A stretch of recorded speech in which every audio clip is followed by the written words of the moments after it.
Oh, it's Mr. McFeely. I have seen the future, and he was wearing number 5, and I ain't talking about Robbie Grimsley, folks. Took out the muffins, took out the trail mix, took out the cookies. They stole the monster cookies. Wow, that's awesome. That is so awesome. Let's do some broadcasting. Let's do it. Mike McFeely in with us on this Tuesday morning. We've been knee-deep in the House settlement talk.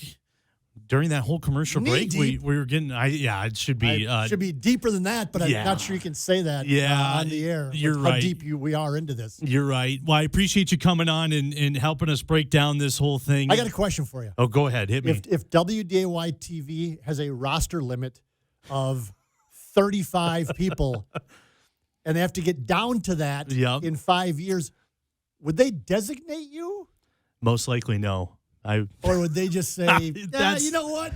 If he transfers to Minneapolis. I'm sure they would do just fine. If he transfers to Minneapolis, we're just going to lose that roster spot for Sam Getzinger. Oh, yeah. That's like trying to compare this stuff to like real life situations to where it makes sense. I mean, I don't know. Well, I would hope they would designate me. I would hope so. Well, yeah. But that would, I guess, mean that you're not a scholarship broadcaster, though. That's right? true. I mean, that means you'd be a walk-on broadcaster. So that's I'm okay. very. I'm a chip on my shoulder kind of guy, so I'm okay with that. Is it required that every walk-on has a chip on their shoulder? Like when you see a walk-on you're down in the field before the games, and actually during the games, you're down in the field for NDSU football games. When you look at a kid that you know is a walk-on for the Bison, do you literally see a chip on his shoulder because he knows that he was under-recruited? He knows that he was undervalued. He knows that nobody believed in him except for NDSU. Yeah. He's about to prove a point that everybody made a mistake by not offering him a scholarship. Do you see that chip on their shoulder? I would say so. Okay. I would say so. Would you agree with that or no? I don't know if there's a literal chip or if it's just Are you talking like a Lay's potato chip here? Yes, like a literal or a microchip or a computer chip. No. Then in that case, no. Okay. But in the metaphorical phrase of that, yes, I would say so. Okay. That's just the tip of the iceberg to all this house settlement stuff. We just heard from Matt Larson a couple of minutes ago on from that press conference yesterday. You were there. What did you take away from everything? There was a lot to take away. Well, no doubt about that. I thought it was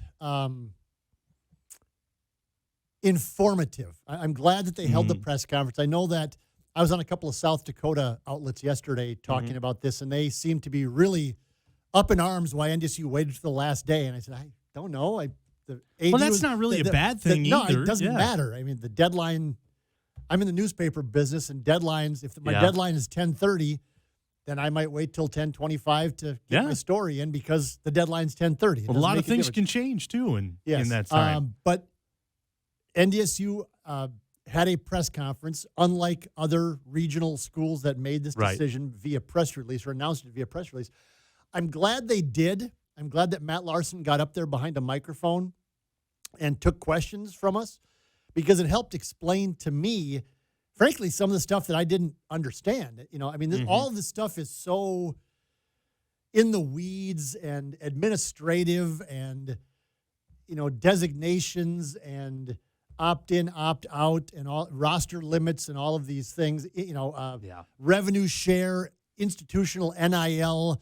I wasn't quite sure exactly what this all meant or was going to mean, whether it was North Dakota State or the other schools in the Valley that have also opted in, which I think is probably all of them by now.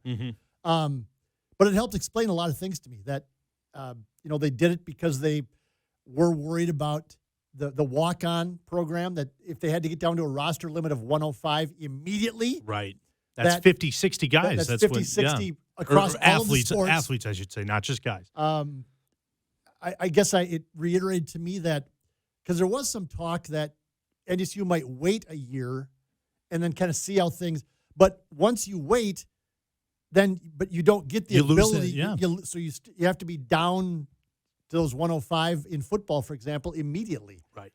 And so those types, and the institutional NIL, taking it from the collective, the Green and Gold Collective, in-house. I thought Matt Larson did a good job of explaining that. Yes. Why that's important, that there were rule changes as to how collectives are going to work.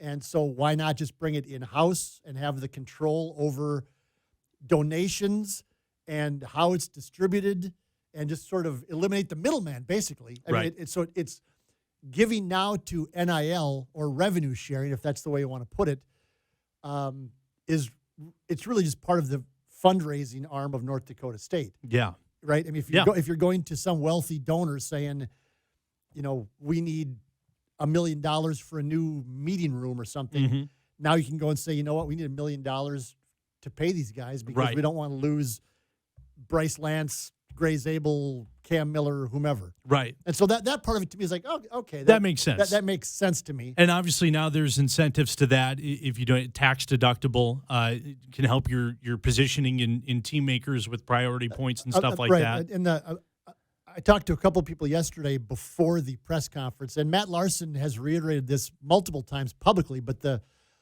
for Sam and Mike, I'm not sure that we live that where tax deductions are like a major issue. I mean, they always are. Yeah. Whatever. But for people of real means, tax deductions are a big thing. If you're going to give $1 million to a university, right? It's a write-off, Jerry. You don't know what you're writing off, but they do, and it's a write-off. And so that's a big deal. Yeah. That when you gave money to, Jay Bartley's collective or the Green and the Gold collective, you couldn't write that off your taxes. So there were some donors, according to Matt Larson, that said, well, yeah, I'd like to give something, but, I want a little something for doing that. Which makes sense. It just kind of streamlines the process, I think. And so it's across the board, whether it's South Dakota State, North Dakota State, USD, UND, I think it was the obvious move once you looked at all the different components of what this means. And the way that the negotiated settlement came about on June 6th, it sort of eliminated the questions about why NDSU was sort of skittish about opting in the first place. They were worried about losing their walk-ons immediately. They didn't quite know what the rules were going to be for the collective. And so once that all came into a clearer picture, I think everybody went, okay, it's the obvious choice to make. Yeah. There's a couple other things from the announcement yesterday and the press conference that I wanted to ask you about that I'm fuzzy on, and I'm sure other people are fuzzy on as well, and something that we started this off with talking about, that roster designation spot. Explain that and how that works for someone that may not have gathered that. I know there's a lot of moving parts to it. So as I understand this, talking with Tim Polsek, the head football coach, and then Matt Larson, the athletic director, let's just take football because that's the one everybody's talking about. Is football, okay? But this applies to every sport, every college sport for schools that opt in. I don't want to shortchange women's track, for example, at North Dakota State has been extremely successful, dominant in women's track at North Dakota State. They have 18 scholarships and 45 athletes, so that's a ton of walk-ons. But anyway, okay, so as I understand it, the designation, NDSU right now has 126 football players on its roster. Yes. Because they opted in within 5 years or in 5 years, they have to be down to 105, a hard roster cap. You can't have more than 105 players on your football roster in 2030. 126 minus 105 is what? 15. Wow, 21. Wait, what did you say? 126 minus. Oh, man, that's a tough start to the day. See, that's tough. Wow. That's tough. I thought you were joking. Wow. No wonder you don't understand tax deductions. Exactly. Wow, I can't believe I messed that up that 121 bad. minus that 105. That was horrible. 126 minus 105 is allegedly 21. Is 21. Allegedly. So that means that right now, as we speak, likely, Tim Polsek and his coaching staff are sitting in a room at the Fargo Dome in Tim Polsek's office saying, which 21 players are we going to designate as our players outside the 105 roster limit? So they're going to designate 21 players, give them that tag, if you will. What that means is those athletes are then protected, that they cannot have their whatever financial aid or Alston or whatever pulled, and they can't really be told, see you later, we don't want you, because you have to get down to 105. They can't be cut to get down to a roster limit. And so for the next 5 years, NDSU will have those 21 players that can be above and beyond the 105 limit until 2030. Now, if one of those players says, you know what, my girlfriend just graduated from NDSU, I'm going to quit playing football and go get married and have 3.5 kids, then that person leaves the program. Then you can't designate somebody else. Right. You're down to 20. But I'm not done I'll yet. let you go. Okay, keep going. If somebody comes in as a transfer who has been designated at another school, that person's designation stays with them as they move between schools. Those players who are designated, whether they're at NDSU, UND, South Dakota State, USD, Murray State, wherever, the players who are designated are protected for 5 years. Yes. So there's going to be a bunch of protected guys floating around out there that if they transfer, they are protected. They can't be run off or have their whatever money they might get yanked. And I think that's it. I think so. So then at the end of 5 years, when those players' eligibility is up, that's it. They're done. Then we're at the cap. Then NDSU is going to have one, and every other FCS team, and every other team that's opted in is going to have 105 roster spots. I brought the question up yesterday about walk-ons because North Dakota State historically, of course, is great in developing walk-on players to become not only contributors to the college program, but guys like Cody Mauk, Joe Hag, others have actually gone to the NFL after being walk-ons. Cody Mauk was not offered a scholarship to North Dakota State out of Hankinson. He was a 6'6", 210-pound tight end when Cody Mauk was down at Hankinson. He became a 6'6", 320-pound left tackle for NDSU and got drafted into the NFL. NDSU, as I understand it right now, has 41 walk-ons. You'd say at the end of their roster, so to speak, right? Yes. The scholarship guys you think are probably going to be ahead of those guys for now that would make sense. On the depth chart. They have 41 walk-ons. In 5 years, when they have to have 21 fewer players, they're going to be down to likely 20 walk-ons. Now, that's not a hard number because Tim Paulsek has made the decision that he's spending his scholarship money, 63 full scholarship equivalencies on 85 players. So they're spreading out 63 scholarships to 85 players, leaving 41 walk-ons. But if he stays at that 85 number for kids who are getting financial aid in terms of scholarships, that means the walk-ons at NDSU are going to be shrunk down to 20. And that's the same for everybody, same thing. It's, UND, SDSU, USD, they're all going to have their walk-on program shrunk. And that might be significant in FCS because there's just kids that you take a chance on in FCS that develop into Dallas Goddard from South Dakota State was a walk-on. Prime example like John Stiglmeyer. This isn't a shot at Stig, but like Goddard was going to play at Northern State, and he went to Stiglmeyer and said, "I want to come here." And Stiglmeyer's like, "Well, it's fine. You can walk on, I guess." And he's Dallas Goddard turned into a monster, just a giant who was drafted and has played now in the NFL for 6 or 7 years. Right. And so those opportunities are going to be shrunk from here on out. Yeah. And Paulsek said, I asked him about it afterward.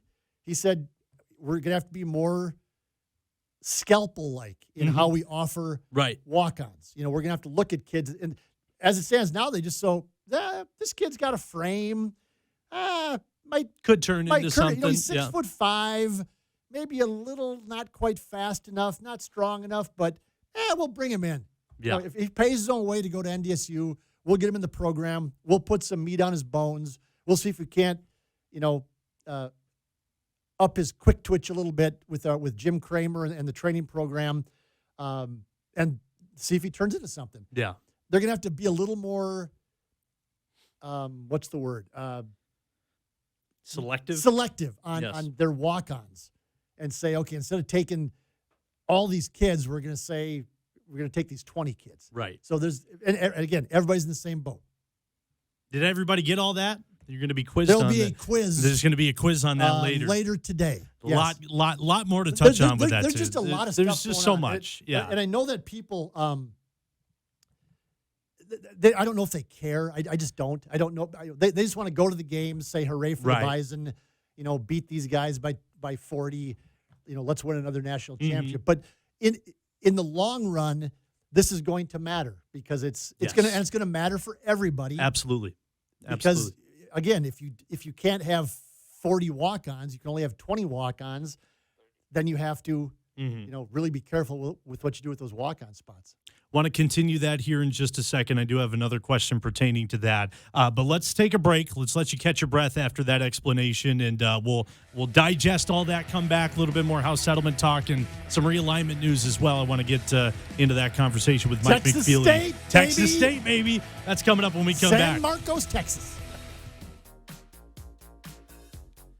Welcome back on this Tuesday morning. Hot Mike continue to rolling on here on WDAY Extra. Mike McFeely back with us here for a couple of more minutes. Don't want to keep going on this house settlement, but I do have one more question I want to ask with you, just to clarify some things. The scholarship aspect of this house settlement deal, I think it was all under the assumption that was going to be a huge part of that, and then after yesterday, kind of seemed like the unlimited amount of scholarships that you can give out wasn't as big of a deal as we originally thought. Well, is that fair to say? It certainly wasn't to Tim Polsek when Jeff Kolpak was asking him about that after the presser yesterday. And actually, Matt Larson sort of poo-pooed it too, saying, well, I think the focus for us immediately is going to be raising money for the in-house NIL, not so much about scholarships. We're fully – NDSU is fully funded, Matt Larson said, to the Division I limit and the FCS limit in football. And it sounds like where it's at today with all these mid-majors is more about, what money can you put in the kids' pockets more than how many kids you want on the roster with scholarships. Politics said it's more about who you're giving the scholarships to than how many scholarships you have, which if you think about it, it makes sense. There's only 22 guys in the field. Right. You have to have backups, you have to have special teams players, but there's 22 starters on both sides of the ball. So if you have 105 guys on scholarship, I'm not going to let you do this math, but it seems please don't. It seems like that'd be like 80-some players, then that would not be starting who would be on scholarship. Right. So the focus now for NDSU and likely everybody else is going to be the NIL stuff in-house. One thing that Matt Larson has been going back to, he'd said it on Dom's show multiple times a couple weeks ago. He said it in other settings that I've read about and heard about. He said it again yesterday, is one of the reasons he thinks that so many of these schools were so excited about opting in early on this was because their collectives weren't doing anything. Right. That their collectives were raising zero. And so this was going to be a way to allow the institution to raise money or move money around within the department to help fund NIL. Definitively, I can't say, but anecdotally, I've heard that there are schools in the Missouri Valley Football Conference who just couldn't raise any money for NIL. Right. And so they were ripping and roaring to get into this so that they could maybe, again, send out their professional fundraisers, their Derek Langs, their Jack Mons. And NDSU, I think, was doing okay. With the green and the gold, from what I understand, we're able to raise some money and pay some of these football players to help keep them here. Wasn't what they were going to make going to Auburn or Notre Dame, but it was something. It Good was, for a mid-major level. It was a set of tires or something. Yeah. And so other schools weren't as successful from what I've been told. And so they were like, hey, man, yep, we'll take it because then we can have our professional fundraisers raise some money. And we can look at the golf team and go, does the golf team really need to be going to Florida for 2 weeks in February? Or can we take that money and put it in our NIL? Have more say over that. And pay to the basketball team or the football team. Yeah. Okay. Which I think is going to happen. You think so? Yes. Okay. I asked specifically Matt Larson about that yesterday. He said, yeah, you can do that. He goes, we're not going to do that and hope to not have to do that. Right. We hope to raise enough money. But He goes, I would not be surprised if some schools are looking around going, again, sorry, baseball team, you're not going to Texas for that spring swing. You're going to just have to wait until it's nice enough outside, and then we'll take that money and give it to the left tackle. Unfortunate, but that's the reality that we're in right now with college athletics and everything that's going on. Again, Mike McFeely joining us. We're going to hear more from Tim Polasek on his thoughts on everything going on here in just a couple of minutes as well. Before we let you go, got to talk conference realignment news. Texas State's now in the Pac-12. What are your thoughts on that? Yeah, Anything? Not surprising at all. Texas State, growing school. It's in where? Texas. Texas. All these conferences seem to love Texas schools because it gives other members then the opportunity to recruit Texas because they can say, look, we're going to come home, near your family's home once a year or once every other year, and then you can see your mom and dad and brothers and sisters again. And so they love Texas. There's the rumor out there is that Tarleton State, which is now an FCS school, as the dominoes fall after Texas State is leaving the Sun Belt. Yes, the Sun Belt. Sun Belt, yep. That then Louisiana Tech is going to leave CUSA, to go to the Sun Belt, then to fill a spot in CUSA. The word is Tarleton State, currently an FCS school in Texas, is going to get a spot in Conference USA. Okay. So what does this mean for North Dakota State? Absolutely nothing. Nothing. See, I think that's a misconception with this, too. People think, opting in, that means that's going to come with a bump to FBS here in the near future. That's not happening. No. Everybody's doing it. Murray State opted in immediately when they first began. So they're not going anyplace. All these schools are going to opt in. Everybody's opting in. That's what Bill Chafe said yesterday. It's only a matter of time. Might as well do it now while you have an opportunity, that 5-year window, to figure things out a little bit more before the caps could hit. And who knows what any of this looks like in 5 years? Yeah, it's going to be way different, I feel like. We were talking about this yesterday. It's coming down to what's going to be the next thing that pops up and change the What's going to be the next lawsuit? Yep. Because there's going to be a lawsuit over this NIL stuff and the opt-in stuff. There's going to be more lawsuits. And then what's going to be the next major wave that changes college athletics? Yeah. Just the reality of what it is right now. I appreciate you for coming in and breaking some of this down. I got a grasp on it. It's still a little hazy to me, and I'm sure it is to a lot of people. It did. NDSU likes to call press conferences in part because we have a functioning local media here that, correct. Instead of taking 7 phone calls from 7 different people, he can just sit up behind the microphone. Shove them all into one room and tell them. So thanks for doing that, North Dakota Absolutely. State. It actually was very informative for me. It was. And again, that's... and really, it's all about me in the end. There you go. Exactly right. And you can hear Mike McFeely's voice on that press conference. It's up on inform.com. Ask some great questions. And again, it was informative. Appreciate you for coming on. Enjoy the rest of your week. Have a good 4th of July, and we'll see you here next week. You betcha. Absolutely. Mike McFeely joining us on this Tuesday morning. We'll step aside when we come back. Hour number 2 coming. We'll hear from the coach, Tim Polasek, here and his thoughts on everything going on. Also later in the show, we'll meet Q Barnes-Slater, wide receiver, cornerback commit. Great name. It is. It is an all-time name. He'll join us on the show at 10:30 coming up on Hot Mic.